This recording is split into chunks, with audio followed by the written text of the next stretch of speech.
No father should have to lose his son. It goes against the natural order of things. Without our sons, we have no future. I've spent my life fighting stupidity and cowardice for a better world, where good people can prosper and thrive without fear. I know the cost. I see it every day, and I accept it. But I can't accept this. Will's tragedy can't be for nothing. I'll make sure of that. This is not where it ends. This is where it begins. I checked in on Mitchell today. Gideon's kicking his ass, but he'll get there. He's got a good head on his shoulders, and that same determination that Will had. I can see why they were close. The Marines, in their infinite wisdom, deemed him unfit for duty. Can't fight with one arm. Never tell a soldier what he can't do. If anyone deserves a second chance, it's guys like Mitchell. Give me an army of men like him, and there's nothing Atlas can't do. Lagos. If there were a better example of government ineptitude, I haven't seen it. The KVA walked in like they owned the place, like it was their right to take whatever they wanted. Helpless, the officials come to me. They came shocked that a few well-armed men can bring a nation so great, so powerful, to its knees. What sort of men are they? They ask. I tell them they are simply men who are willing to do whatever it takes to achieve their goals, without emotion, without bias. And once you understand this most basic of facts, you have everything you need. Above-ground nuclear power facilities have been a tactical hazard since their inception. In 2048, Atlas submitted a lengthy report to the Defense Department on the security risks. I guess they didn't like the findings because they buried the report. I think they gave us the security contract just to shut us up. But that's not why I accepted the job. I took the contract because Atlas would give the taxpayer the best return on their buck. We spent millions on concrete reinforcements. We build anti-aircraft defenses, but our greatest achievement? Eliminating human error. You can build your defenses as strong as you like, but the human race is the weakest link in any system. When an attack does come, and I have no doubt it will, then mark my words, it will be because someone has left the door unlocked. You can't protect what you can't control. Leaders lead. Success or failure comes down to the choices we make. Capturing Dr. Danois and bringing him to justice would be a decisive step forward in the hunt for Hades, but what purpose does it serve to prosecute this man for his crimes if we can use him to prevent future crimes against humanity? Hundreds, maybe thousands, have been killed by this man's experiments, but what if the results could one day benefit humanity and save lives? Is it wrong to put that knowledge to use, regardless of how it was obtained? It's only right that we respect the dead. What better way to honor them than give meaning to their demise? Scientific data exists outside any moral framework. It's a resource that can be exploited for good or bad. The choice is ours. But to choose to do nothing with it is no choice at all. It is to accept that innocent people died for nothing. A mission of this scale is a serious endeavor in the best of circumstances. Operating in the middle of a busy tourist destination is, without doubt, extremely risky.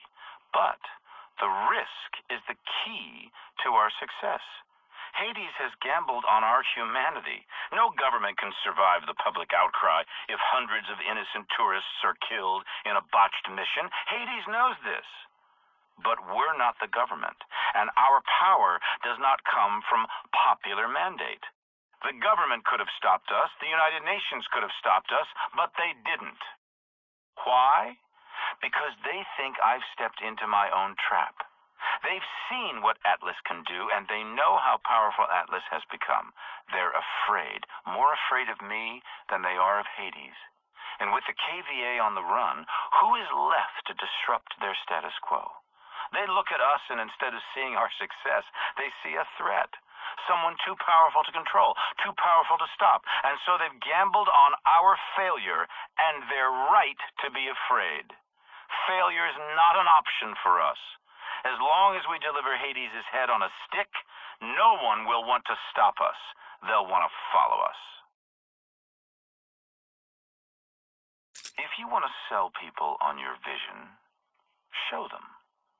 They call this part of the world the cradle of civilization. For 10,000 years, it was the center of trade and culture, home to kings, caliphates, despots, and dictators. The first images of war I ever saw came from this place. 2 wars in 2 decades with nothing much to show for it. I saw how wars quickly became quagmires, if not prosecuted effectively. If ever there was somewhere that represented the utter failure of governance, Baghdad was it. While our leaders left this place to its fate, I took this as an opportunity to seize our destiny. 50 years of rot, and we rebuild it in 5. Now, New Baghdad is more than just a thriving city. It's a symbol of what's to come.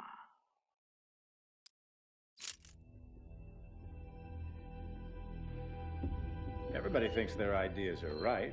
That's why the people you call terrorists call themselves freedom fighters. The fundamentalists think they're right, the capitalists think they're right, the communists think they're right. And no one will ever convince anyone of anything. And all these honorable men lecturing the world from the floors of Congresses and parliaments whose time has long since passed refuse to admit, publicly at least, ideas don't determine who's right. Power determines who's right.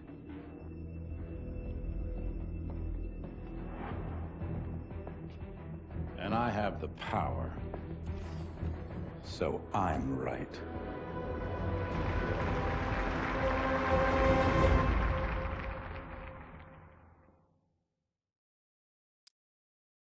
On days like these, it's hard to remember what progress looks like. Billions of dollars, years of research. The human body is not a machine that we can simply rebuild. Tissue damage takes time to heal. Cells take time to grow. We are mortal creatures, and time is never our friend. We've successfully accelerated the growth process, but the cells are unable to sustain themselves after a certain period. Nevertheless, Danois continues to be a valuable asset. Without Danois, Manticore would have died at the developmental stage. Disloyalty? There is no greater crime. There is no punishment harsh enough. They must have recruited Mitchell.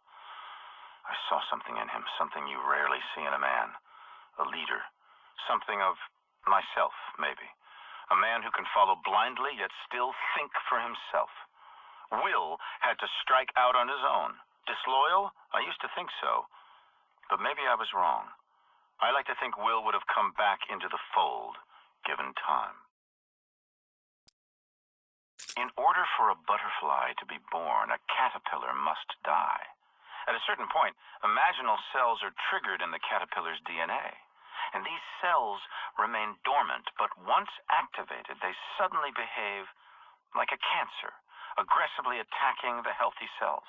The cancerous cells grow, and the caterpillar is eventually destroyed, but the cancerous cells become the basis of new life form, a butterfly. And so, the cycle continues. So cruel, yet so beautiful. Our greatest advances can equally lead to our destruction. Manticore is the fork in the road.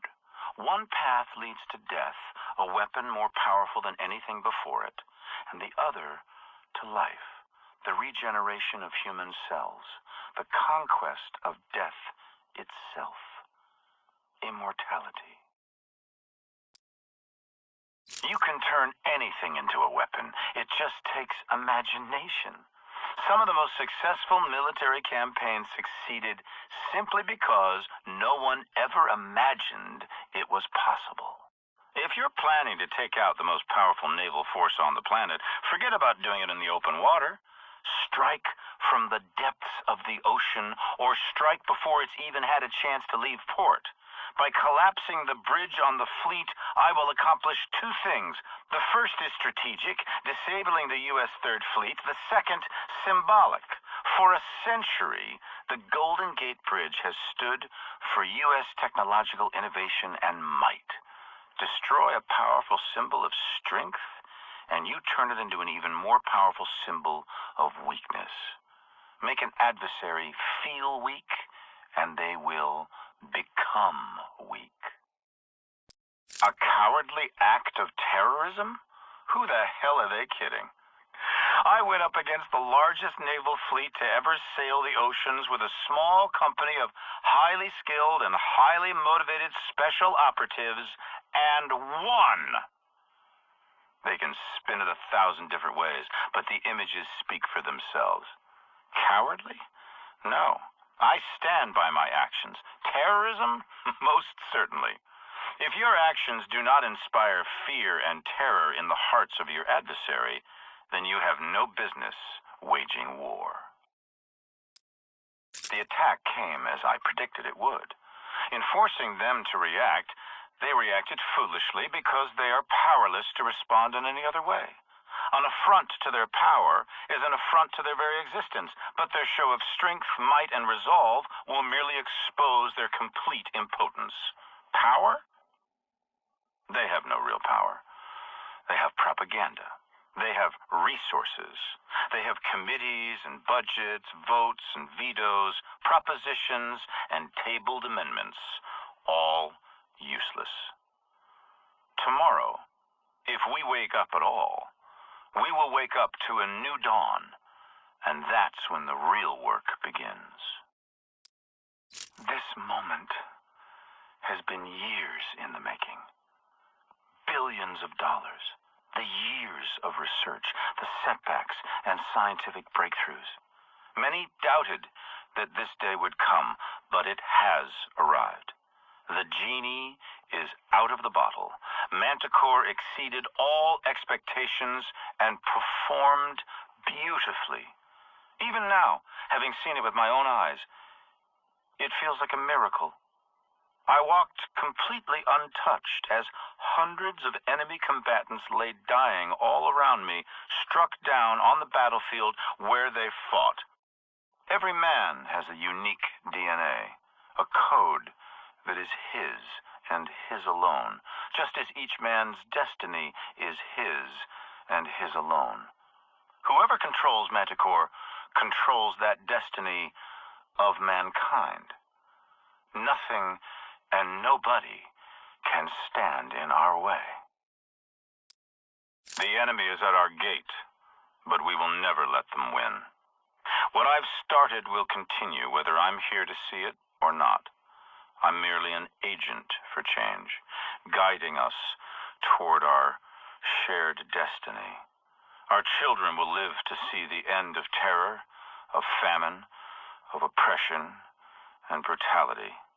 A world where all necessities will be provided. A world free from the tyranny of government, of artificial differences and false beliefs. A world united under one flag.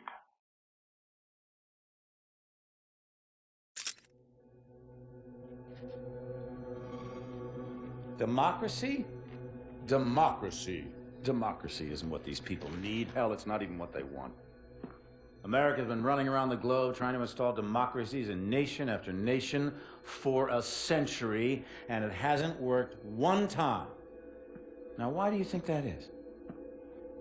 Because these countries don't have the most basic building blocks necessary to support a democracy. Little things like we ought to be tolerant of those who disagree with us, or we ought to be tolerant of those who worship a different god than us, or that a journalist ought to be able to disagree with a fucking president. And you think you can walk into this country based on fundamentalist religious principles, drop a couple of bombs, topple a dictator, and start a democracy?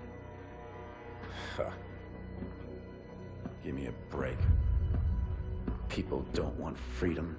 They want rules, boundaries, protections from invaders and from themselves. People need a leader who can both provide the constraints and the support to keep chaos at bay. And you give them that, and they'll follow. And that's where I come in.